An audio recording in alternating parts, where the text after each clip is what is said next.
रात को अचानक राधिका मौसी को किचन से कुछ गिरने की आवाज आई। उन्होंने बाहर निकल के देखा तो किचन में उन्हें कोई सफेद साड़ी में दिखा। वो चीख पड़ी, हे भगवान, आलतू जलालतू आई बला को टालतू, आलतू जलालतू आई बला को टालतू। राधिका मौसी को चीखते सुनकर श्रवण बाहर आता है भागते हुए। अरे माँ, क्या हुआ? क्या देख लिया? दादी माँ आ गई क्या सपने में? अरे बेटा, रसोड़े में देख तो कौन है? श्रवण रसोड़ी में झांक कर देखता है और उसे कोई नहीं दिखता अंदर। अब रसोड़ी में तो कोई नहीं है माँ। कोई सफेद साड़ी में नहीं है क्या? नहीं माँ, कोई भी नहीं है। चिल्लम चिल्ली की आवाज सुनकर काजल भी वहां आ जाती है। अब क्या हो गया माँ जी? अरे बेटा, रसोड़े में एक चुड़ैल थी सफेद साड़ी में। अरे क्या कर रही थी वो अंदर? अरे बताया नहीं, कल आएगी ना तो पूछ लूंगी। चुड़ैल जी, आपका क्या प्लान है? माँ जी, रात बहुत हो गई है, आपने कोई बुरा सपना देखा होगा, चलिए सो जाइए। राधिका मौसी सोने तो चली जाती है पर उनको रात भर नींद ही नहीं आती। वो कुछ भी उलझुल बातें सोचने लगती है। कहीं चुड़ैल की वजह से तो घर में टेंशन नहीं हो रहा, कहीं उसी की वजह से तो वो दादी नहीं बन पा रही। सुबह जब राधिका मौसी रसोड़े में छानबीन करती है तो पाती है कि नींबू का अचार गायब है। चुड़ैल नींबू का अचार ले गई, मुझे तो ठीक नहीं लग रहा कुछ। चुड़ैल को भी पता है कि जिंदगी का असली मजा तो खट्टे में ही है। राधिका मौसी झट से श्रवण को फोन कर देती है। बेटा, मुझे समस्या समझ में आ गई है, हमें एक तांत्रिक की जरूरत है। अरे क्या बोल रही हो माँ, तांत्रिक की क्या जरूरत है? आप पूजा पाठ तो कर ही रही हो ना।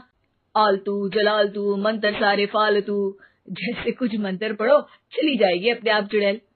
अरे नहीं बेटा, कभी चुड़ैल को कम नहीं समझते। अरे तुझे पता भी नहीं चलेगा कि कभी वो छल करके काजल की जगह घर की बहू खुद बन जाएगी। क्या माँ, कुछ भी बोल रही हो? कहाँ काजल और कहाँ चुड़ैल? वैसे एक बात बताओ, काजल को अगर गाने के लिए बोल देना तो चुड़ैल काजल की आवाज सुनकर घर तो क्या, धरती लोग छोड़कर चली जाएगी।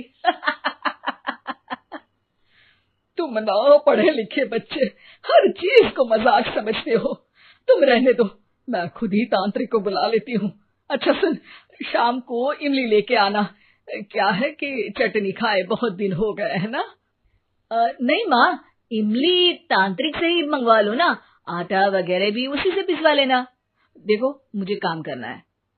श्रवण रात को कई तरह की सब्जियों के साथ माँ के कहने पे चटनी के लिए इमली भी ले आया था, लेकिन राधिका मौसी के दिमाग में अलग ही फिल्म चल रही थी। उन्हें अब सिर्फ शक ही नहीं यकीन होने लगा था कि शायद चुड़ैल ने श्रवण पर अपना जाल बिछा दिया था, जिस वजह से श्रवण उनकी बात ही नहीं मान रहा था। पर कोई नहीं, आने वाली रात में राधिका मौसी खुद तैयार हो गई चुड़ैल को पकड़ने के लिए। रुद्राक्ष की माला, तुलसी का पत्ता, हनुमान चालीसा सब हाथ के पास ही था, बस चुड़ैल का इंतजार था। और जैसा राधिका मौसी ने सोचा था वैसा ही हुआ। वो चुड़ैल उस रात भी आई, पर वो राधिका मौसी से तेज निकली और राधिका मौसी के उससे पकड़ने के पहले ही वो भाग खड़ी हुई। जरूर बहू पे साया है उस चुड़ैल का, तभी तो श्रवण के कमरे में गई है। और अगली सुबह राधिका मौसी पिछली रात हुए हमले में किन चीजों का नुकसान हुआ उसका हिसाब लगा रही थी। उनके खेमे से एक आम के अचार की शीशी भी गायब हो चुकी थी और वो इमली भी जो कल श्रवण लेकर आया था। राधिका मौसी इस बारे में सोच ही रही थी कि श्रवण जल्दी से रसोड़े में आकर दवाइयों की पोटली ढूंढने लगता है। अरे बेटा, क्या हो गया? अब माँ, वो काजल की तबीयत खराब है, बहुत घबराहट हो रही है उसे। हे भगवान, मैंने पहले ही कहा था कि तांत्रिक को बुला लेते हैं, पर नहीं। अब देखो, उस चुड़ैल ने काजल को अपने वश में करना शुरू भी कर दिया है। हालांकि श्रवण भूतों में विश्वास नहीं करता था, पर अब वो भी डर जाता है और राजी हो जाता है एक तांत्रिक को बुलाने के लिए। कुछ ही घंटों में तांत्रिक आ जाते हैं और राधिका मौसी तांत्रिक जी को सब बता देती है। घोर संकट, घनघोर संकट, चुड़ैल को मारू जोर चाकट, ओम भट स्वाहा खटखा के आहा। अरे ये क्या मंत्र है? मेरे खुद के ओरिजिनल मंत्र है, कल रात को ही लिखे हैं। अच्छे लगे तो दाद चाहूंगा। एक और मंत्र सुनो। अर्ज किया है आब्राकडाब्रा, दिल्ली बम्बई आगरा, चंदा मामा सोरले सुरन मामू जारा। ये मंत्र है? अरे कोई चालीसा वालीसा पढ़ो ना। वक्त कम है, 40 नहीं पड़ेंगे, 20-25 में काम चलाना पड़ेगा। अलग निरंजन जाके लंदन, मुफ्त का मंजान घिस मेरे नंदन। अरे जल्दी करो तांत्रिक जी, जल्दी करो। तांत्रिक अपने उल झलूल मंत्र पढ़ने लगता है। श्रवण को तांत्रिक पे शक होता है। वो अपने एक डॉक्टर दोस्त को कॉल कर देता है ताकि कोई अनहोनी हो तो इमरजेंसी में चीजें मैनेज हो जाए। तांत्रिक धुनी रमाता है, जिसकी वजह से कमरे में काफी धुआं हो जाता है और जिसकी वजह से बहू की घबराहट बढ़ जाती है। अब भागेगी चुड़ैल। हाँ। बहू खांसते हुए धुएं से बचने के लिए बाहर चली जाती है। अरे भाग रही है, भाग रही है। पीछे पीछे श्रवण भी जाता है। बहू एक सोफे पर बैठ जाती है। तभी डॉक्टर दोस्त आ जाते हैं और श्रवण को पानी लाने के लिए कहते हैं।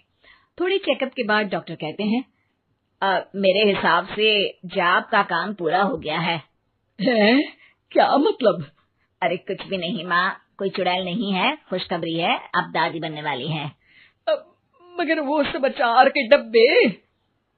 श्रवण दोनों अचार के डब्बे अपनी माँ को दिखाता है, जो कि उनके बिस्तर के नीचे छुपे हुए थे।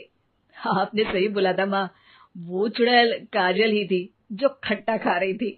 हमें कल ही पता चला, पर हमने आपको ये तांत्रिक वाला काम करने दिया ताकि आपको भरोसा हो जाए कि भूत वगैरह कुछ होता ही नहीं। अच्छा अच्छा, ये तो बड़ी खुशी की बात है। पर बेटा मुझे एक झाड़ू तो ला दे। क्यों माँ? ये तांत्रिक का भूत उतारती हूँ मैं। अब तांत्रिक राधा मौसी के डर से घर से भाग निकलता है और राधा मौसी उसके पीछे भागती है। अरे संकट ये घनघोर है, तांत्रिक मुआ चोर है।